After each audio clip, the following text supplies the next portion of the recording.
There are multiple ways the government or the law allows for us to deal with tax evasion.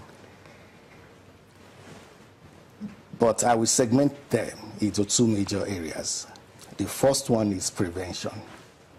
Then, if prevention is not possible, then punishment.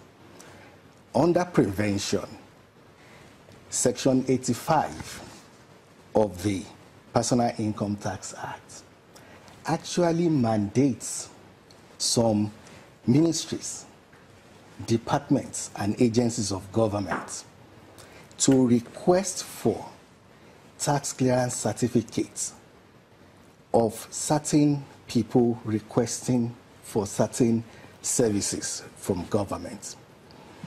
And it may interest you to know that you should not be able to get an international passport without your guarantor giving the immigration services evidence of tax payments for the last 3 years. You should not be able to register your motor vehicle as well without evidence of tax payments. So from that angle, we as an agency, we are working assiduously to make sure that these agencies of government, especially the immigration services, they do what is right by actually asking. So when they ask, the taxpayer from that point, this begins to engender that spirit of compliance. Okay, but in this age of digital age, do I need to still bring tax clearance when you can just tap a button and my details pop up there? No, when you're looking at tax clearance certificates as a paper. No, we have the cards. Okay. The cards, they've got your details. So what you are meant to present is that card. No, what I'm saying is it really necessary for me to carry the card when you can just tap a button? It's like the BVN. No, yes, if you have your payer ID, you tell us your name, your payer ID, or your TIN number, as the case may be, then that is easily done. Okay. That is actually the level that we have moved to. We are in the forefront of that as a state. It's good for government to collect taxes. Yes. And government will say we are using it for development, infrastructure. But the people sometimes say, come to my street and see how bumpy the roads are. Go to the hospital before you get to see the doctor, then you have to wait till, only God knows when. Where is this, my tax, going? Good. That is actually the philosophy behind paying of taxes. As a nation, I think it is almost common knowledge that the oil boom had adverse effects on payment of taxes.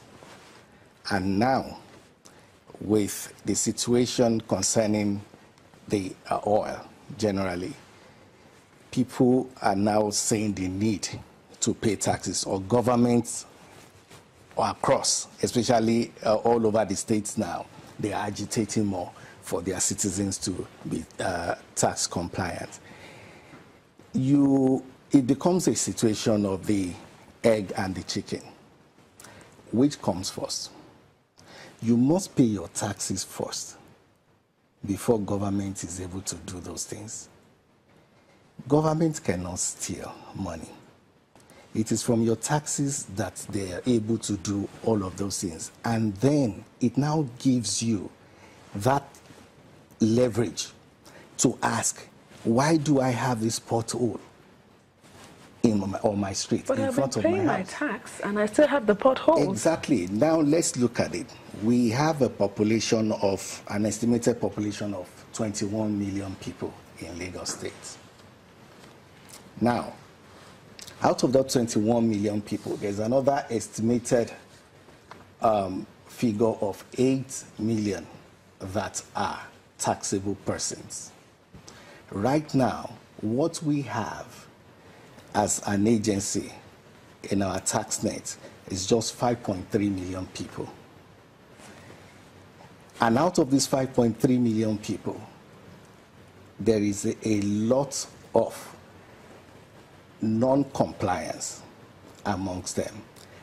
It's another thing for you to be paying taxes. It's another thing for you to be paying taxes adequately.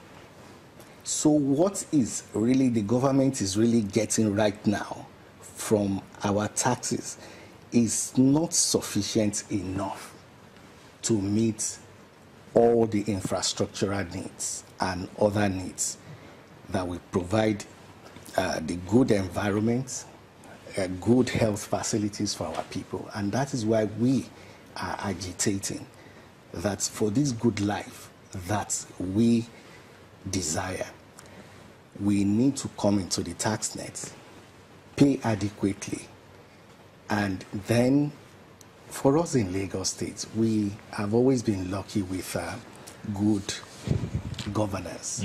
And our very, very indefatigable... You've been lucky with good governance. Yes. Yeah, but, you know, if you do an opinion poll now, people will tell you the myriads of challenges, physical, that they have in terms of roads, in terms of, you know, you go to primary health centers, you really sometimes don't find what you want. So, yes, the government is trying its best, but you need also, you know, as the people will say, that give them that will. Build the confidence in the people. The confidence to come out and pay their taxes. So in this year drive, as we round off now, in this year drive, what do you want the people to do? Come willfully, or you want to come to them? Of course, we want the people to come willfully. And I was just about to touch about the good work our governor is doing presently. It has given us a lot of leverage.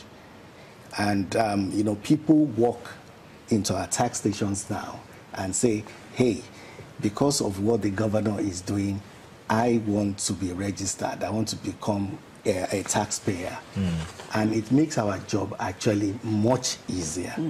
So the people are actually coming forward, but then we still have, especially the high net worth people who are very rich, but decide always to stay or so not to pay. They should wait for you now. Exactly. Thank you very much, Mr. Shea, Alade, Director of Legal Services, Lagos Inland Revenue Service. Thank you for sharing your thoughts. Thank you for having me. I will wish you well in the drive to get all the taxes in. Thank you. So as we're back for the home stretch, please don't go away.